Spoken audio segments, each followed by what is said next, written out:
इसलिए उन्होंने महर्षि ने यहाँ पर सुषुप्त स्थान के ईश्वर को ही इन्हीं विशेष गुणों वाला बताया है।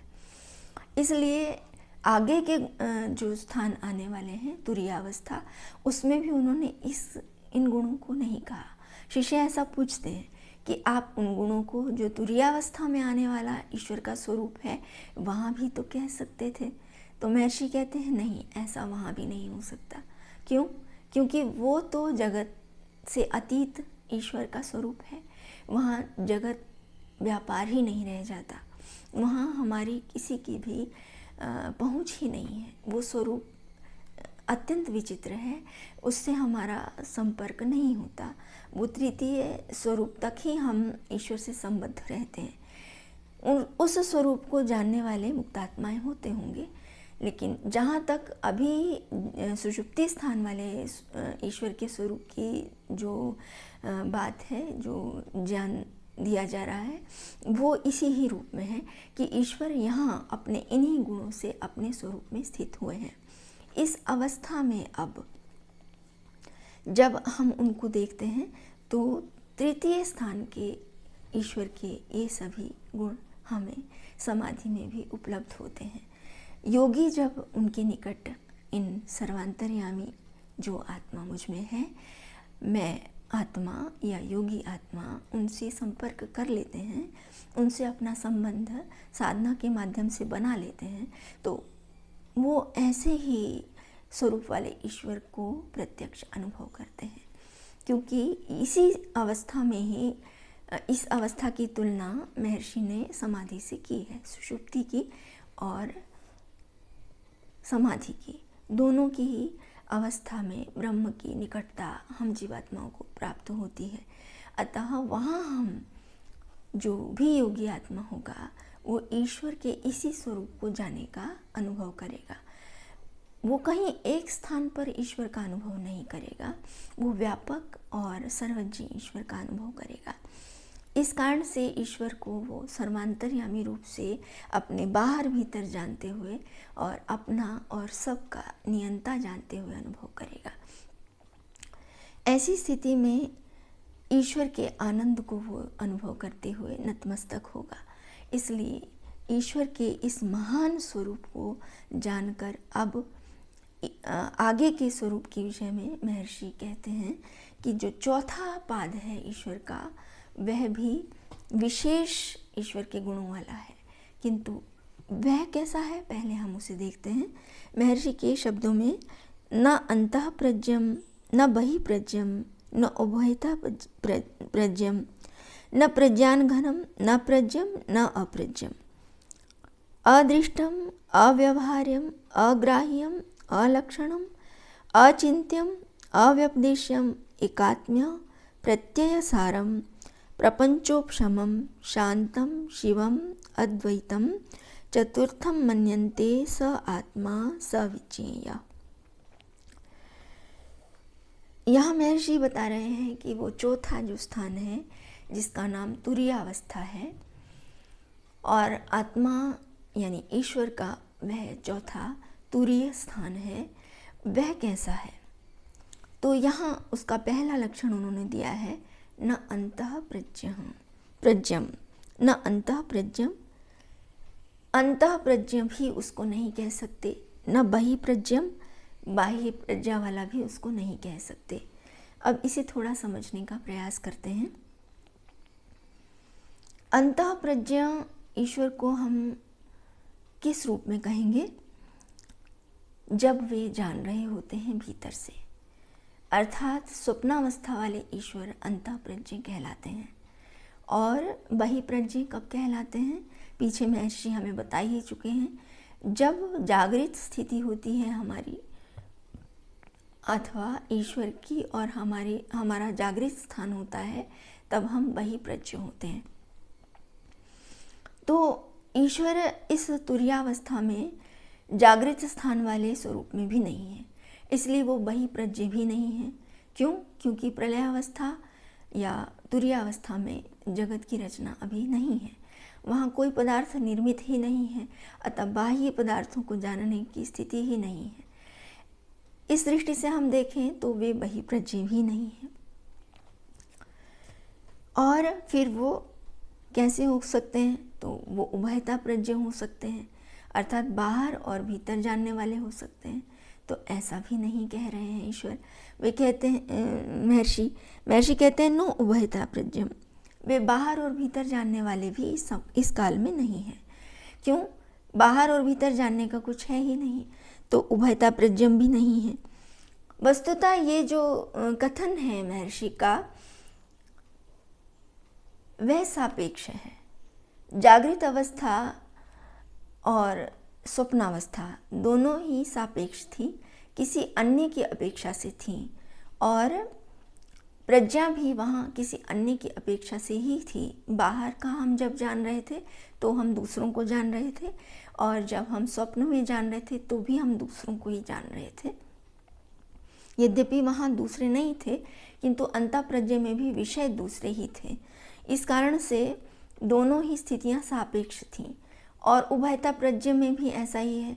बाहर और भीतर को जानना यदि है तो वो भी दूसरों का ही है, उसमें भी ईश्वर की स्थिति नहीं है अभी। इसको हम यदि उदाहरण से समझें तो सापेक्ष अवस्था में पदार्थ का स्वरूप जो होता है वो वस्तुतः कुछ और होता है, दूसरों की अपेक्षा के कारण वैसा वह दिख रहा होता है। जैसे कि कुछ काल पहले जब नोटबंदी नहीं हुई थी, तो यदि किसी के पास 1000 के नोट थे और बहुत बड़ी मात्रा में थे, मान लीजिए लाखों की मात्रा में उनके पास वो नोट थे, तो उस स्थिति में जब नोटबंदी नहीं हुई है, उस स्थिति में उन लाखों रुपयों को देखकर उसको कैसा लगता था? मैं बहुत ऐश्वर्यशाली हूँ, मेरे पास इतना धन है। किंतु अब जब उन नोटों की वो रुपए अब चलन में नहीं रहे, तो उस स्थिति में उन रुपयों की राशि को देखकर या उन रुपयों को देखकर अब कैसा लगेगा? जबकि तब भी वह उसी स्वरूप वाले थे जैसे अब दिख रहे हैं, उनमें कोई अंतर नहीं आया। बिल्कुल वैसे ही कागज़ के वैसे ही रूप वाले तब भी थे, वैसे ही रूप वाले अब भी हैं। फिर कहाँ अंतर आया? अंतर ये आया, स्वरूपता तो वही है, किंतु उनके द्वारा अब प्रयोजन की पूर्ति संभव नहीं है, और वो प्रयोजन की पूर्ति दूसरे की थी, जिसके कारण वो अत्यंत महत्वपूर्ण लग रहे थे, और अब वो कूड़ा लग रहे हैं, व्यर्थ लग रहे हैं, उनका कोई उपयोग नहीं है, अपितु उनको नष्ट करने की स्थिति चाहिए। तो इस स्थिति को यदि हम देखें तो उन कागज़ या जिसको नोट हम कह रहे हैं, उनके स्वरूप में वस्तुतः कोई अंतर है क्या? कोई अंतर नहीं है। इसी तरह ही समस्त पदार्थों का स्वरूप होता है। अपने स्वरूप में सभी अपना एक विशेष स्वरूप रखते हैं, जिसमें उनको अन्य किसी की अपेक्षा नहीं होती है। वो स्वरूप उनके अपने गुणों वाला विशेष होता है। अन्यों की अपेक्षा से जब उन पदार्थों को देखा जाता है, तब वे अपने अपने प्रयोजन के आधार पर उत्तम, मध्यम और निकृष्ट कहे जाते हैं। वो वस्तुतः प्रयोक्ता की दृष्टि से होते हैं, उसी कारण वो बहुत बड़े या बहुत अधिक उत्तम या अधम दिखते हैं। पर वस्तुतः स्वरूपता वो वैसे नहीं होते हैं। स्वरूपता जैसा उनका गुण होते, जैसे उनके गुण होते हैं वो वैसे ही रहते हैं, उनमें कोई अंतर नहीं आता। किंतु ये हमारे प्रयोजन की दृष्टि से अब यदि वो व्यर्थ हैं तो हमारे लिए वो कुछ भी नहीं है, होते हुए भी उनकी हमें अपेक्षा नहीं रहती, उनकी आवश्यकता नहीं रहती, और हम उनकी ओर कोई ध्यान नहीं देते। इसी तरह ही ईश्वर का एक स्वरूप ऐसा भी है जहाँ वो अब बाह्य प्रज्ञा से युक्त नहीं है, इसलिए वहाँ पर हमारे लिए वो बाहर की प्रज्ञा वाले नहीं हैं, हमसे संबद्ध नहीं। ऐसे ही उभय प्रज्ञ भी नहीं है और अंतःप्रज्ञ भी नहीं है, हमारी ही दृष्टि से ऐसा है। वस्तुतः वो प्रज्ञा वाले हैं, ज्ञान वाले हैं, अभी भी वो हमें जान रहे हैं, अभी भी वो हमसे संबद्ध हैं, किंतु हमारा जो रूप, जैसा स्वरूप जागृत काल में था, सुषुप्ति में था, वैसा स्वरूप अब नहीं रहा, और हम भी अब जिस स्थिति में जब प्रलय अवस्था होती है, हमारा स्वरूप भी केवल अपने स्वरूप में स्थित होता है, अन्य शरीर आदि की संबंध से युक्त नहीं होता, तो वैसा ही अब ईश्वर का भी नहीं रहता। हम भी अपने स्वरूप में केवल होते हैं, वे भी अपने स्वरूप में केवल ज्ञानवान सर्वज्ञ होते हैं। तो इसलिए उनको यहाँ पर कहा कि ना तो वो अंतःप्रज्ञ हैं, ना ही वो बहिःप्रज्ञ हैं, ना ही उभयता प्रज्ञ हैं। अगर इसको और मोटे उदाहरण से देखें तो अंतःप्रज्ञ के उदाहरण होंगे वृक्ष आदि, और बहिःप्रज्ञ के उदाहरण होंगे हम, कोई भी जीव जंतु आदि। तो अंतःप्रज्ञ वाले वे जीव जंतु या बहिःप्रज्ञ वाले जीव जंतु अपनी अपेक्षा से अभी ऐसे दिख रहे हैं। वृक्ष वनस्पति में आत्मा है, किंतु कैसा है, हमारी दृष्टि से वो नहीं है। क्यों? क्योंकि हम उसको जान ही नहीं पा रहे। ठीक ऐसी ही ईश्वर की इस समय स्थिति होगी जो तुरीयावस्था में होगी, हम उनको नहीं जान पा रहे। अंतःप्रज्ञ तो वो है वहाँ पर वृक्ष में, और यहाँ पर अंतःप्रज्ञ नहीं है, अर्थात हमारे लिए ज्ञात नहीं है, इसीलिए अंतःप्रज्ञ भी नहीं है। वस्तुएं नहीं है, इसीलिए अंतःप्रज्ञ नहीं है। बाहर की वस्तुएं नहीं है, इसीलिए बहिःप्रज्ञ नहीं है। तो उभयता प्रज्ञ भी नहीं है। अगला उन्होंने कहा कि वे उभयता प्रज्ञ नहीं, प्रज्ञान घन भी नहीं है। प्रज्ञान घन क्यों नहीं है? क्योंकि प्रज्ञान घन कहते हैं एक केंद्रीभूत ज्ञान की अवस्था को, जहाँ अब किसी एक विषय को वो जान रहे होते हैं। तो प्रज्ञान घन की स्थिति भी नहीं होगी, क्योंकि अभी जानने योग्य कुछ नहीं है। तो प्रज्ञान घन अर्थात ज्ञान तो है, सर्वज्ञ तो है, किंतु किसी एक विशेष स्थिति को जानने वाले वो यहाँ पर नहीं है, कहीं एक केंद्रीभूत प्रज्ञा वाले वो नहीं है। इसी के साथ उन्होंने कहा न प्रज्ञम न अप्रज्ञम। अच्छा, तो फिर वो केवल प्रज्ञावान होंगे, ऐसी जिज्ञासा आई। नहीं, केवल प्रज्ञावान अर्थात केवल ज्ञान ही ज्ञान हो, ऐसा भी नहीं है। और फिर बिना प्रज्ञा के अप्रज्ञ होंगे, जिसको कोई जान ही नहीं होता, ऐसे जड़ हो सकते हैं। ऐसा ऋषियों ने जिज्ञासा की, तो महर्षि कहते हैं नहीं, ऐसे भी नहीं है। फिर कैसे हैं, ये समझाने के लिए वो कहते हैं इस प्रकार की कोई भी प्रज्ञा, इस प्रकार का कोई भी स्वरूप ईश्वर का नहीं है। कारण, क्योंकि उस स्थिति में हम उनको नहीं जान सकते। इसलिए उन्होंने अगला शब्द लिया अदृष्टम। ऐसी स्थिति जो ईश्वर का ऐसा स्वरूप है वो अदृष्ट है, वो हमारी दृष्टि से बाहर है। आत्माएं उसको नहीं जान सकती, नहीं देख सकती। इसलिए नहीं जानने के कारण अब वो अपने ही स्वरूप में जैसे हैं वैसे हैं, हम उनको नहीं जान सकते। हम बहिःप्रज्ञ जान रहे थे अपेक्षा से, लेकिन जिस काल में हम जान रहे थे वो जागृत स्थिति थी, जिस काल में हम जान रहे थे उनको अंतःप्रज्ञ, वो हमारी भी स्वप्नावस्था थी। अब इस स्थिति में न तो हमारे पास शरीर है, न हमारी स्वप्नावस्था ही है, ना ही हमारी वही जागृत स्थिति है, तो हम उनको फिर कैसा जाने? तो महर्षि कहते हैं अब उनको हम नहीं जान सकते।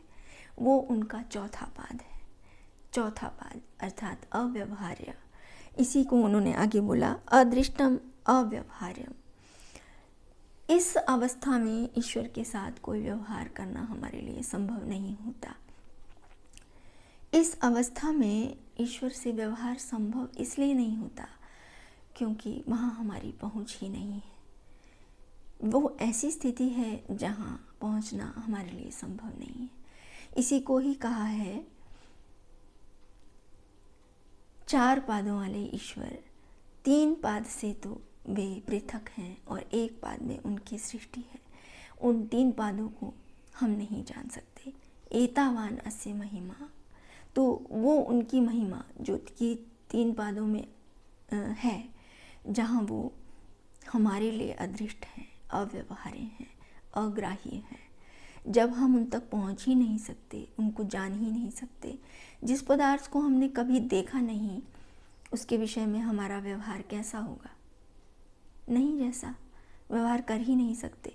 जब व्यवहार कर ही नहीं सकते तो उसको ग्रहण करने का तो कोई भाव ही नहीं आएगा, कैसे ग्रहण करेंगे उसको? लेने अथवा छोड़ने की कोई व्यवहार की स्थिति नहीं है उसकी। इसी कारण से उन्होंने कहा वो अवस्था कैसी है? ईश्वर की अग्राही है। उस स्थिति में ईश्वर अग्राही है, ग्रहण करने योग्य नहीं है। और ऐसी ही अवस्था वाले वो उस अवस्था में लक्षण रहित है। कोई लक्षण अब उनका हमारी पकड़ में नहीं आता।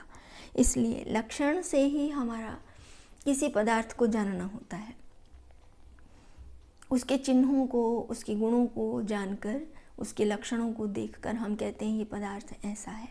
जब यहाँ कोई लक्षण ही हमें प्राप्त नहीं हो रहा तो उसको हम कैसे अब जान सकते हैं कि ईश्वर अब ऐसे होंगे, उनके साथ ऐसा हमारा संबंध होगा?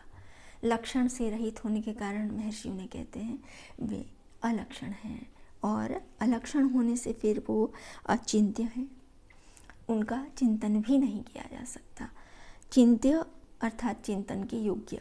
और चिंतन में जो पदार्थ नहीं आता वो शब्दों में भी नहीं आ सकता, उसका कथन भी नहीं हो सकता।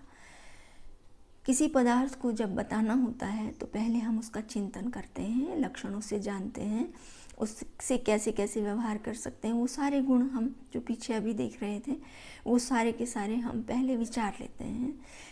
लेकिन जब हम उन चिंतनों से युक्त नहीं हो पाते, किसी पदार्थ का चिंतन करना ही हमारे लिए संभव नहीं होता, तो उस स्थिति में अब हमारा उससे कोई भी कथन या उसका कहना, उपदेश करना संभव नहीं हो पाता। इसीलिए महर्षि कह रहे हैं कि उन्हें तो हम शब्द से भी नहीं बता सकते, वो अव्यपदेश्य हैं, वो कथन से बाहर हैं। तो शिष्य कहते हैं फिर ऐसी स्थिति में क्या ईश्वर जाने ही नहीं जा सकते? तो महर्षि कहते हैं नहीं जाने जा सकते। फिर कैसे हैं वो, कैसा कह सकते हैं उनको? तो कहते हैं वो एकात्म्य है, एकात्म्य प्रत्यय सारम, एकात्म्य स्वरूप वाले, एक आत्मा, अखंड आत्मा, एक रस, ऐसे ज्ञान वाले। समाधि की अवस्था में जब योगी उनको जानता है तो पीछे अभी हमने कहा था, विचार किया था, तो उसमें वो ईश्वर के स्वरूप को, उसी स्वरूप को, तुरीय वाले स्वरूप को कुछ कुछ जान पाता है। क्योंकि उस स्थिति में वो उन्हें अखंड, एक रस, अनंत, महान, व्यापक एक आत्मा के रूप में जानता है। वही एकात्म प्रत्यय सार है। एक आत्मा के रूप में, व्यापक चेतन पदार्थ के रूप में वो उनकी अनुभूति अथवा उनका प्रत्यक्ष करता है। उसी को ही महर्षि कहते हैं कि जहाँ मोक्ष की स्थिति होगी, जहाँ ईश्वर तुरीय अवस्था में होंगे, वहाँ वे अपने इसी ही स्वरूप में होंगे, जहाँ वो अखंड एक आत्मा के रूप में होंगे। उनका ज्ञान, उनका स्वरूप एक अखंड होगा, कोई और उसका टुकड़ा या उसका खंड नहीं हो सकेगा। इसी को ही खोलते हुए उन्होंने आगे एक और बात कही, प्रपंचोपशमम। वह स्थिति कैसी होगी, उस स्थिति के परमेश्वर कैसे होंगे? तो प्रपंच कहते हैं जगत को, जिसमें सारे कार्य व्यवहार हो रहे होते हैं, वो प्रपंच कहलाता है। जागृत स्थिति अब रही नहीं है, इसलिए जितनी भी कार्य व्यवहार की स्थिति थी, निर्माण की स्थिति थी, स्वप्न की स्थिति थी, योजनाओं की स्थिति थी, वो सब के सब प्रपंच अब नहीं रहे। इसलिए उस अवस्था में आत्मा यानी परम आत्मा और हम आत्माएं भी प्रपंच से रहित होंगे, शांत होंगे। अगला शब्द यही है, शांत। प्रपंचों की पूरी शांति हो जाएगी, कोई भी कार्य व्यवहार नहीं चलेगा, कोई भी योजनाएं नहीं होने से, कोई भी कार्य नहीं होने से सारा जगत व्यापार रहित होगा। कोई उत्पात, कोई भी कार्य, कोई भी अव्यवस्था वहाँ नहीं होगी। इस कारण से वहाँ ईश्वर कैसे होंगे या आत्माएं कैसी होंगी? शांत होंगी, प्रपंच से रहित होंगी। उनके समस्त प्रपंच, समस्त समस्याएं, समस्त उत्पात शांत होंगे। कोई निर्विघ्न, कोई विघ्न बाधा आदि इस स्थिति में वहाँ उपस्थित नहीं होगी। ऐसा जो ईश्वर का स्वरूप होगा वो कैसा होगा? शिवम, अत्यंत कल्याणकारी होगा। अद्वैतम, अत्यंत महान होगा, एक होगा, उसमें द्वैत की कल्पना नहीं होगी। इसलिए समाधि की स्थिति में जब जीवात्मा उनको जानता है, योगी उनको जानता है, तो वो अद्वैत की अनुभूति करता है। क्यों? ऐसा लगता है जैसे कि आत्मा यानी मैं आत्मा और परम आत्मा दोनों मिलकर एक हो गए हों। यद्यपि एक होते नहीं हैं, किंतु आनंद की अनुभूति होने से, विशेष ज्ञान की अनुभूति होने से हमें लगता है कि हम आनंदमय हो गए हैं। वहाँ पृथकता का भी अनुभव हो रहा होता है। एक अनंत महान है और एक मैं छोटा सा आत्मा हूँ। दोनों अखंड हैं, दोनों ही इस समय ऐसे जुड़ गए हैं जैसे कि अद्वैत हों, एक हो गए हों। वो अत्यंत सुख की स्थिति होती है। उसी स्थिति को पाकर ही योगी कहता है कि मैं अब सूर्य हो गया हूँ, अहम सूर्य इवाजिनी, मैं अब आनंदी हो गया हूँ, महान हो गया हूँ। ये जो चौथा पाद है यही तुर्यावस्था है। इसलिए महर्षि इसे कहते हैं, यह चौथा पाद, चतुर्थम पाद जो ये कहा है, यही क्या है? यही यह आत्मा, स विज्ञेय। यह आत्मा ही वस्तुतः जानने योग्य है। यही आत्मा जो संपूर्ण अपने स्वरूप के साथ मुझ में उपस्थित हैं, मुझे आनंदित करना चाहती हैं, वही परमात्मा यहाँ अभी है, मेरे पास है। इस स्थिति को पाने के लिए ही उन्होंने इस स्वरूप का वर्णन हमारे सामने उपस्थित किया है। ये ऐसी स्थिति है जिसे पाकर आत्मा कह सकता है, अब मैं अन्य कुछ प्राप्त करने की इच्छा नहीं रखता, जो पाना था मैंने पा लिया। प्राप्तम प्रापणीयम। इस स्थिति में योगी निर्बाध होता है, समस्त समस्याओं से रहित होता है, सारा जगत वो छोड़ देता है, किंतु फिर भी वो सबका सम्राट हो जाता है। क्यों?